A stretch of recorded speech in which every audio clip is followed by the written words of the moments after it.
Good morning, and welcome to another episode of the Rebel Jiu-Jitsu podcast.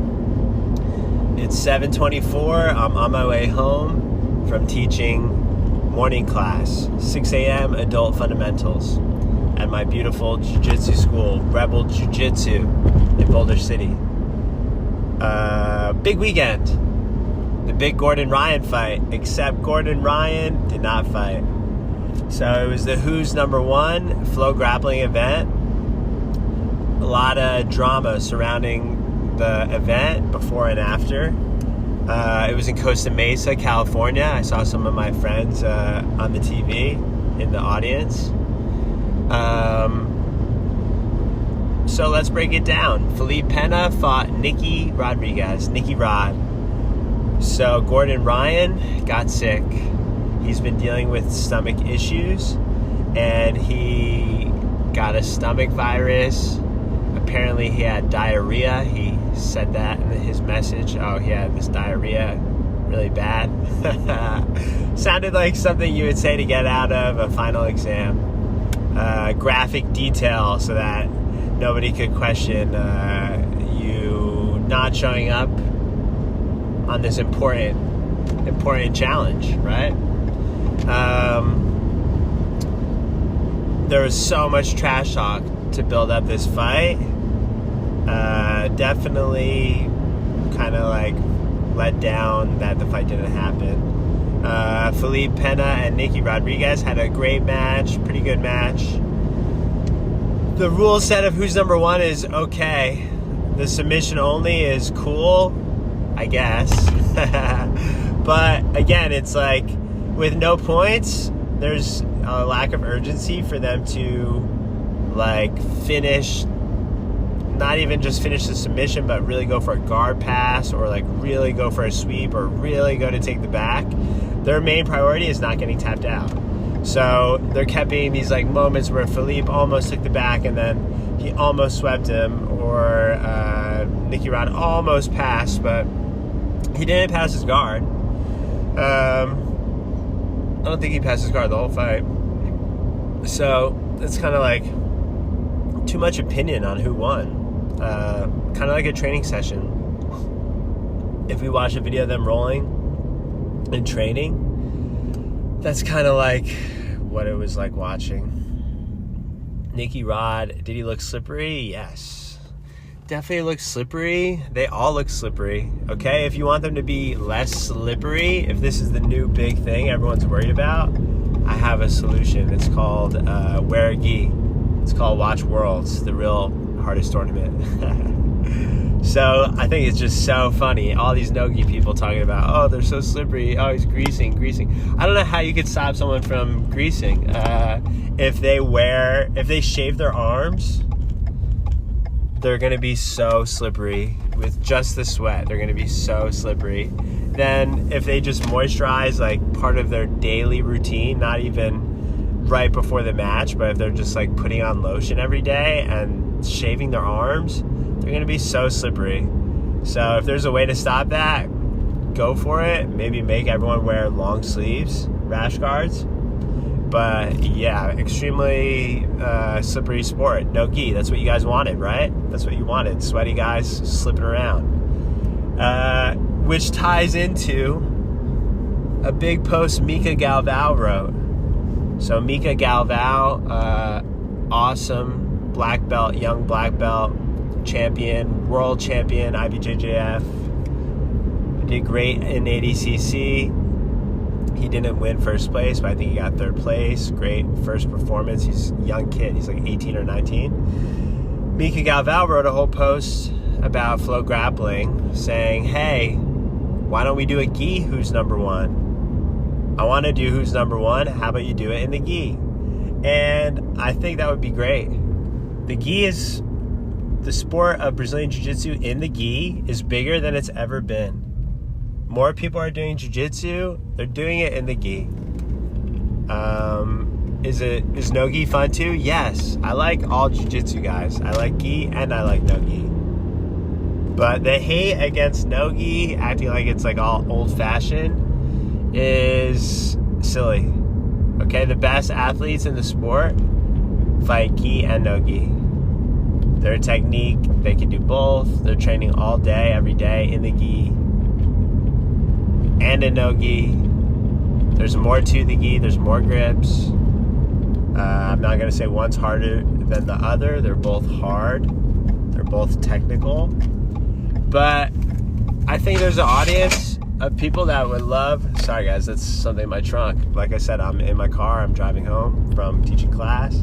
This is as real as it gets. But there's an audience that want to see the best people fight in the gi for money and give them a big opportunity to shine. Okay? We don't just need a couple of guys with booty shorts on oil wrestling each other. Okay? I'd like to see some gi who's number one matches too. Mika Galvao.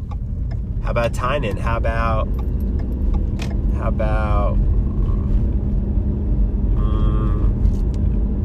in the gi, Hugh Anderson? Ooh. How about in the gi? Maybe bring Kyle Tara back. He's always doing a good job on the commentary. Let's bring him back for who's number one fight. So it was good event overall. JT Torres fought Majid. I like that match. JT just shows he's got the shutdown, he's got the passing, he's got the pressure. He's ready for that no-gi competition scene, championship kind of event. I think that could have been for a belt. I don't know how they're doing the who's number one belts championships. I saw a Pedro Mourinho match. That was good too. Pedro Mourinho looked good. He's tactical, good wrestling. Hey, that's no-gi style. Again, people will say, oh, gi is boring. No-gi is more exciting. But that's not true, guys. There's boring matches, gi. There's boring matches, no-gi. There's exciting matches, gi. There's exciting matches, no-gi. Just more about the fighter. It's more about the fighters, the rule set. I think the rule set will make it more exciting. With ADCC and the no-gi, or even the no-gi World Championships, IBJJF, there's points. They know when they're up on points. And there's like a real clear-cut way to win. Then two people have to fight each other with that strategy to win that match. Sub only, fun. It kind of is like watching two people train, like in the gym, where, you know, if you tap the other person, that's a clear win. Besides that, like, you're not as serious about counting the points. So you're just trying to like pass each other's guard, but also just not get tapped out. That's what it looked like. Nicky Rod never passed. Philippe had a good guard. He had a good showing. But it's hard to pick a winner. It's kind of like opinion. It's kind of like, who do you like more? What kind of style of jiu-jitsu do you like more? So fun to watch. I liked Felipe Pena's call out at the end. And I think if Gordon Ryan wanted to get back in the favor of jiu-jitsu fans, he would fight Felipe Pena. He would do it this week. I think he went down to California, all that for the fight, and then he had the stomachache, had to pull out. Now he could do the fight, and he's saying he has to like go to Abu Dhabi for business, and he's too cool because he has to do business. That's good for him. I guess he doesn't care about his reputation and stuff, but his reputation is going to take a toll for that. And he's going to just say, oh, I don't care about the haters. I don't care, I'm rich, blah, blah, blah. But it's a loss. He quit. He didn't show up to the fight. Like, in my head, that's a loss. So 3-1, Felipe Pena, huh? I mean, Felipe Pena decided he wanted to go home too. He probably had a stomachache. He got a loss. So 3-1 Pena now. JT looked good. I saw Renee Souza's knee bar. That was good. It was a back and forth match. Anyone could get tapped out. That's the hard part about jiu-jitsu. Again, especially when there's like no points, like where you know you're up and you could like know what's going on in your match. When it's sub only, you just got to keep fighting for the sub. His opponent was probably like not sure if he was winning, so he has to keep opening himself up for stuff. And he got caught, and that little knee bar was smooth. It was good. Who else fought on that card? Who's number one? Again, I think they could do one in the gi. And besides that, Flow Grappling is great, but they're just one website, guys. I think like a big jiu-jitsu millionaire could come in and start a whole new Flow Grappling, call it whatever they want, Brazilian Jiu-Jitsu.tv, something like that. Stream events and be the new Flow Grappling. Flow Grappling kind of has like a little monopoly right now, but there's other stuff with UFC Fight Pass, with Fight TV, with AOJ Plus, where other people are creating content. I hope to do stuff like that too, but one step at a time. It's a big production to pay all those athletes, have all the refs, rent out the space. So hopefully in a couple years I could do a professional event like that and showcase who I want to showcase and the kind of jiu-jitsu that I want to show the world. So Jake Paul fought Tommy Fury. Tommy Fury won the decision, split decision in Saudi Arabia. Pretty interesting, that whole thing. I didn't watch it on the pay-per-view. I just read the result. I saw a little bit of the highlights. Pretty interesting. YouTube to pay-per-view. Good for them. That's all I have to say about that. I think it's cool that more people are doing the combat sports, whether it's Whoopi Goldberg, Jake Paul, whoever wants to do it. They can all do it. They can all get it. Maybe there'll be a Demi Lovato Who's Number One match soon. So, thank you guys for listening to the Rebel Jiu-Jitsu podcast. I just wanted to get one in today, Consistency Monday, recap those matches. Got a big week ahead. We're going to do NOGI Thursdays starting this Thursday at my academy. And again, NOGI is important. Got to practice it. If you're going to compete in NOGI, definitely got to practice it.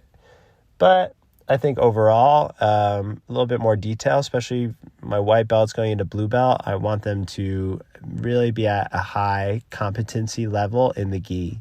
So say you train twice a week, 3 times a week, like I think you need 2 or 3 days a week in the gi. But to do one more a day, no-gi is going to be great. I like both of them. I like gi and no-gi. I'm a Naga expert champion at gi and no-gi. And they can help each other. It's just jiu-jitsu at the end of the day, guys. It's just jiu-jitsu. It's all the same. I don't care if you wear a tracksuit. I don't care if you wear a tuxedo. It's just jiu-jitsu. Okay, so Consistency Monday. Go train. I'll see you on the mats.